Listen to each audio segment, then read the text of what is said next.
வாழ்க வளமுடன். இன்னைக்கு நம்ம சேனலில் நாம் 2 அற்புதமான கதைகள் பார்க்க போகிறோம். ராமாயணத்தில் ஒரு தெரியாத கதை ஒன்றும், அட்சய திருதியை பற்றி ஒரு அற்புதமான கதை ஒன்றும் தான் இன்றைக்கி நம்ம பார்க்க போகிறோம். தமிழகத்தில் சித்திரை 1ஆம் தேதியை நம்ம புத்தாண்டாக கொண்டாடுகிறோம் இல்லையா? அதே போல் தெலுங்கு மற்றும் கன்னட மக்கள் தங்கள் புத்தாண்டை யுகாதி அப்படின்னு சொல்லிட்டு கொண்டாடுவாங்க. இந்த நாளில் அவங்க நிறைய ராமாயண கதைகளை கேட்பதை புண்ணியமாக கருதுவாங்க. இந்த திருநாளில் அவங்க ராமாயண கதைகளை கேட்டு ரொம்ப மகிழ்ச்சியாக இருப்பாங்களாம். மேகநாத் பாத் காவ்யா அப்படிங்கிற ஒரு வங்காள மொழி காவியம் வால்மீகி ராமாயணத்தில் இடம்பெறாத ஒரு அற்புதமான கதை ஒன்று நமக்கு சொல்லுது. சுலோச்சனா அப்படிங்கிற ஒரு பாத்திரம் அதில் இடம்பெற்றிருக்கு.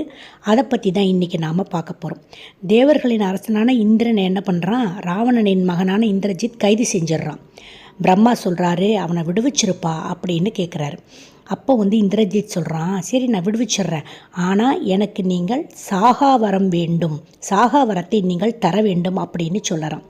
பிறந்தவர் எல்லோரும் ஒரு நாள் இறந்தே ஆக வேண்டும் அப்பா, அப்படி ஒரு வரத்தை என்னால் கொடுக்க முடியாதே அப்படின்னு சொல்லிட்டு பிரம்மா சொல்கிறார்.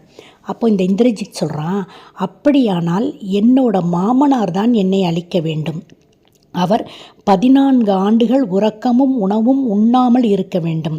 நான் யாகம் செய்யும் போது தான் என்னை கொல்ல வேண்டும் அப்படின்னு சொல்லிட்டு ஒரு 3-4 நிபந்தனையை விதிக்கிறார் இந்திரஜித். சரின்னு சொல்லிட்டு அதுக்கு ஒப்புக்கொள்கிறார் பிரம்மா.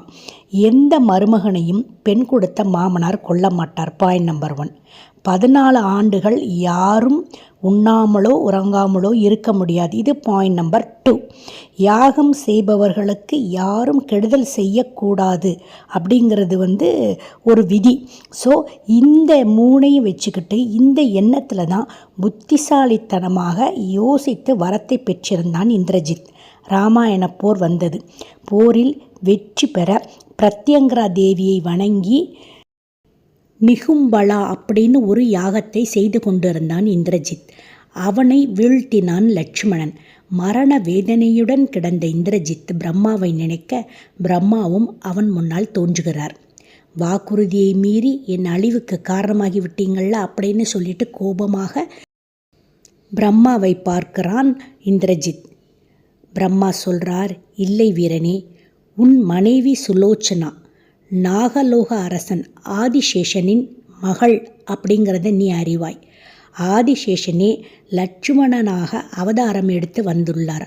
ஆக உனக்கு பெண் கொடுத்த மாமனார் அவரால் நீ வீழ்த்தப்பட்டாய். Point number 1. அவர் தன் அண்ணனை 14 ஆண்டுகள் உணவு உறக்கமின்றி பாதுகாப்பேன் அப்படின்னு தன் தாய் சுமித்திரைக்கு சத்தியம் செய்து கொடுத்து அதன்படி நடந்தார். பாயிண்ட் நம்பர் 2 நிறைவேறி போச்சா? பாயிண்ட் நம்பர் 3 பார்க்கலாம். மேலும் அவர் பாம்பின் அம்சம். பாம்புகள் பல ஆண்டுகள் உண்ணாமல் உறங்காமல் இருக்கும் என்பதை நீ அறிவாய். ஸோ அந்த 2வது பாயிண்டில் அவர் உண்ணாமல் உறங்காமல் இருந்திருக்கிறார் 14 ஆண்டுகள் அண்ணனுக்காக. அதே போல் யாகத்தின் போது கொல்லப்படக்கூடாது என்பது உண்மையே. இது பாயிண்ட் நம்பர் 3. ஆனால் பொதுநலத்துக்காக நடத்த வேண்டிய யாகத்தை சுயநலத்துக்காக செய்து யாக விதிகளை எல்லாம் நீ மீறினாய். உன் மரணம் நியாயமானதே, அதனாலேயே யாகத்தின் போது நீ கொல்லப்பட்டாய்னு பிரம்மா விளக்கமாக சொன்னார். உடனே இந்திரஜித்தால் எதுவுமே பேச முடியல, இறந்து போயிட்டான். அநியாயத்துக்கு துணை போகிறவர்கள் எவ்வளவு புத்திசாலிகளாக இருந்தாலும் அழிந்து போவார் அப்படிங்கிறதுக்கு இந்திரஜித்தோட வாழ்வு உதாரணம். அதனால் பிரம்மாட்ட வரமாகின மாதிரி நாம் கூட இருக்கிறவங்கள ஏமாற்றிட்டோன்னெலாம் ரொம்ப மகிழ்ச்சி அடையாதீங்க. யார் அநியாயத்துக்கு துணை போனாலும் சரி, அநியாயத்தை செய்தாலும் சரி, என்றாவது ஒரு நாள் கடவுளால் கண்டிப்பாக தண்டிக்கப்படுவீர்கள். அதனால் வாழும் காலத்தில் நல்லது செய்து அநியாயம் செய்யாமல் இருக்கிறதை வைத்துக்கொண்டு நிம்மதியாக வாழப் பழகுங்கள். அடுத்து அட்சய திருதியை பற்றிய சூப்பரான கதைக்கு நம்ம போகலாமா? அட்சய திருதியை அன்று எல்லோரும் மகாலட்சுமியை வணங்குகின்றனர். நகை வாங்குகிறாங்க, வெள்ளிக்காயின் வாங்குகிறாங்க. இந்த மாதிரி ஏதாவது வாங்கி வச்சா அடுத்த வருஷத்துக்குள்ளே நல்லா சேரும், பணம் சேரும் அப்படின்னு நினச்சி பக்தர்கள் எல்லாரும் அதை செய்கிறாங்க. ஒரு காலத்தில் இது தர்ம திருநாளாக இருந்திருக்கிறது. கோடை காலத்தில் இந்த விழா வருகிறது. இந்த வெப்பத்தை தணிக்க தயிர் சாதம் தானமெல்லாம் அந்த காலத்தில் செஞ்சுருக்காங்க. இதனால் பசித்தோர்களோட வயிறும் மனமும் குளிர்ந்து போயிருக்கு. இவ்வாறு அவர்கள் மகிழ்ந்தால் மகாலட்சுமி மகிழ்ந்து தானம் செய்தோருக்கு செல்வத்தை வாரி வழங்குவாள் அப்படின்னு சொல்கிறாங்க. ஒரு ஏழை மூதாட்டி தான் உண்ண வைத்திருந்த காய்ந்த நெல்லிக்கனியை தானமாக வழங்கியதால் ஆதிசங்கரர் மகிழ்ந்து போனாராம். கனகதார ஸ்தோத்திரம் பாடினாராம். தங்க நெல்லிக்கனி மழை பொழிய வைத்து அவளை பெரும் செல்வந்தராக்கினாராம். இந்த நிகழ்வு அட்சய திருதியை நாள் அன்றுதான் நடந்தது அப்படின்னு சொல்கிறாங்க. சிலருக்கு நல்ல மனம் இருக்கும், கொடுக்க பணம் இருக்காது. சிலருக்கு நிறைய பணம் இருக்கும், கொடுக்க மனம் இருக்காது. இப்போது சிலருக்கு நல்ல மனம் இருக்குது, கொடுக்க பணம் இல்லை இல்லையா? இப்படிப்பட்டவங்க என்ன செய்யலாம்? கவலையெல்லாம் பட தேவையே இல்லை. இவர்கள் தங்கள் உடலால் பிறருக்கு சேவை செய்யலாம். செல்வத்தை வழங்கும் சாந்த ஸ்வரூபிணியான மகாலட்சுமியும் தன் சேவையால் இதை நிரூபித்தாள். மகாராஷ்டிராவில் உள்ள கரம்வீர் நகரில் கோலாசுரன் அப்படிங்கிற ஒரு கொடுங்குளன் வசித்து வந்தான். தன்னோட தவபலத்தால் தேவலோகத்தில் உள்ள மக்களையும் பூலோகத்தில் உள்ள மக்களையும் வாட்டி வதச்சான். சாந்தமயமான மகாலட்சுமிக்கே இதை பார்த்து பயங்கரமாக கோபம் வந்துருச்சான். சாந்தலக்ஷ்மி அப்படிங்கிற பெயருடைய இவள் கோபம் கொண்டது குறித்து சக்தியின் வடிவங்களான நவ துர்க்கைகள் தங்கள் ஆயுதங்களை லட்சுமிக்கெல்லாம் கொடுத்தாங்களாம். அந்த ஆயுதங்களோட தைரியலட்சுமி வீரலட்சுமி அப்படின்னு பெயர் தாங்கிய இவள் கோலாசுரனை வதம் செய்தாளாம். மரணத் தருவாயில் அவன் லக்ஷ்மிகிட்ட கேட்குறானா, அம்மா என்னை மன்னிச்சிருங்க, பொறுமையில் சிறந்த உங்களையே என்னோட செயல்கள் வருத்தம் ஏற்படச் செய்தது என்றால் நான் எத்தனை கொடுமைக்காரனாக இருந்திருக்கிறேன் என்பதை புரிந்து கொள்கிறேன். உன் கைப்பட்டு மரணிப்பதால் நான் பிறப்பற்ற நிலையை அடைவேன். கொடுமைக்காரர்களுக்கு என் சரித்திரம் ஒரு பாடமாக அமைய வேண்டும் என்பதால் இந்த ஊருக்கு என் பெயரை விளங்க அருள் புரிய வேண்டும்னு கேட்டுக்கிட்டானா.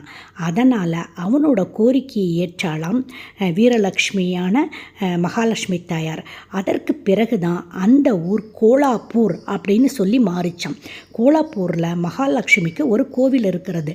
அம்பாள் ஆயுதங்களுடன் இந்த கோயிலில் காட்சி தருகிறார். கையில் பார்த்தா ஆயுதங்களெல்லாம் வச்சிருப்பான்.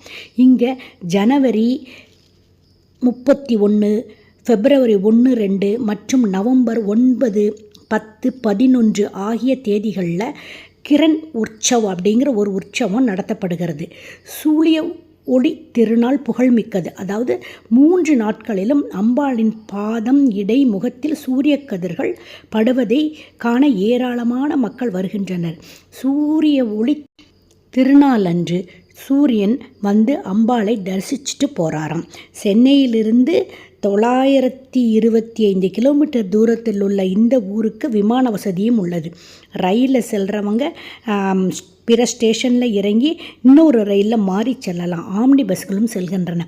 முடிந்தாலும் இந்த ஊருக்கு போய் நீங்கள் மகாலட்சுமியை தரிசனம் செய்யுங்க. இன்றைக்கி அற்புதமான 2 கதைகளை தெரிந்து கொண்டோம் அல்லவா? அடுத்து சூப்பரான பதிவில் உங்களை நான் சந்திக்கிறேன். அது வரைக்கும் காத்துக்கிட்டு இருங்க. டாடா பாய்.